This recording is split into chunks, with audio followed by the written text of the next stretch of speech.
আজকে আমরা চলে আসলাম একটা অবৈধ গ্যাসের সন্ধানে। তিতাস গ্যাসের যেটা অবৈধভাবে পরিচালনা করা হয়। আজকে আমরা একটা বেকারিতে চলে আসলাম। তো আমরা মূলত এই বেকারিতে এসেছি আপনার গ্যাসের সন্ধানে, অবৈধ গ্যাসের সন্ধানে।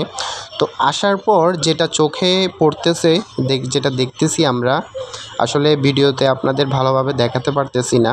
এই যে দেখেন, এই বেকারিতে আসার পর বিশ্বাস করতে পারতেছি না যে এমন বিস্কুট আপনার এইসব বেকারিতে তৈরি করা হয়।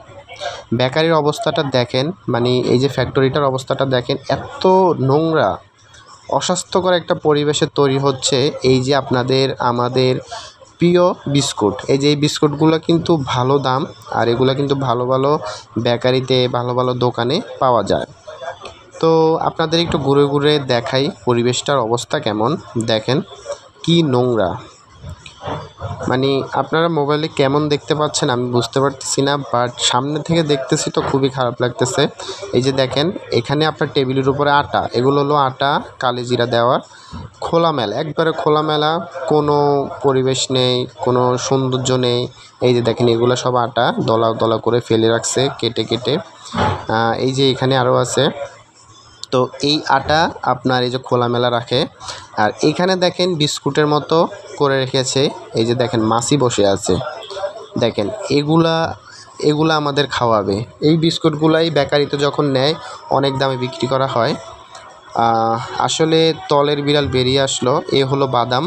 দেখেন কি অস্বাস্থ্যকর একটা পরিবেশে রাখছে বাদামগুলা। এই বাদামগুলা বিস্কুটে দেবে।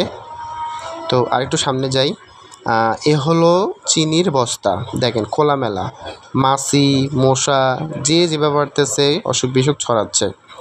দেখেন এদিকে প্রচণ্ড পরিমাণে গন্ধ, মনে হচ্ছে যে গরুর খামার আছে আশেপাশে, প্রচুর গন্ধ। তো দেখেন, আমরা কিন্তু অবৈধ গ্যাসের সন্ধানে আসছি, আর আসার পর কি একটা পরিবেশ আমরা দেখতে পাচ্ছি। তো এখন দেখেন, এই যে গ্যাসের লাইন হলো বাইরে, অবৈধ গ্যাসের লাইন। গ্যাস দেখেন এভাবে অবৈধভাবে গ্যাস চালায় দেখেই আপনার কিছু কিছু ফ্যাক্টরির জন্য ওই আশেপাশের যেই বসতবাড়ি আছে সেই গ্যাস লাইনও কেটে ফেলা হয়। তো আমরা এরকম অবৈধ গ্যাস চালাবো না, যাতে আমাদের হয়রানি না হতে হয়। আর এইসব নোংরা পরিবেশের বিস্কুট যাতে আমরা না খাই সেদিকেও খেয়াল রাখতে হবে। সব কিছু বাইরে থেকে দেখে বোঝা যায় না।